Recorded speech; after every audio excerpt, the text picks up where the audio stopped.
వల్ల ఈ రాష్ట్రం ఏ విధంగా ఆర్థికంగా నష్టపోయింది, ఏ విధంగా మన రాష్ట్రానికి కూడా తెరపేదొచ్చింది మీకు అన్ని విషయాలు మీకు తెలుసు.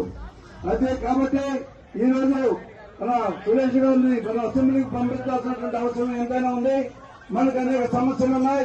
ముఖ్యంగా ఈ ఉదయగిరి నియోజకవర్గంలో గల్దిగ మండలం అనేది చాలా వెనుకబడినటువంటి ప్రాంతం కాబట్టి ఈ ప్రాంతంలో ఉన్నటువంటి అనేక కార్యక్రమాలు సురేష్ గారి ద్వారా మనం అందరం కూడా పనిచేయించుకోవాల్సినటువంటి అవసరం ఎంతైనా ఉందని చెప్పి, అదేవిధంగా మనకి ఇంకొక మంచి వ్యక్తి మరి ఈ రోజు వేమిరెడ్డి ప్రభాకర్ రెడ్డి గారు పార్లమెంట్ కి పోటీ చేస్తున్నటువంటి సందర్భంగా మీకు ఒకటే తెలియజేస్తున్నా, వారు మన సురేష్ లాగానే మరి వారు కూడా సేవా సంఘం చేసినటువంటి కార్యక్రమాలు కార్యక్రమాలు చేసి ఈరోజు రాజకీయాలకు వచ్చారు.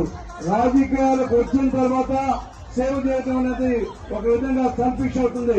రాజకీయాల్లోకి రాకముందు మరి అనేక కార్యక్రమాలు చేసినటువంటి మరి వేమిరెడ్డి ప్రభాకర్ రెడ్డి గారు గారిని, అదేవిధంగా కాకర్ల సురేష్ గారిని మనం అత్యధిక మెజార్టీతో గెలిపించి మన ప్రాంతం అభివృద్ధి చేసుకోవడానికి మనం అందరం కృషి చేయాలని చెప్పి తెలియజేస్తూ మీ ముందు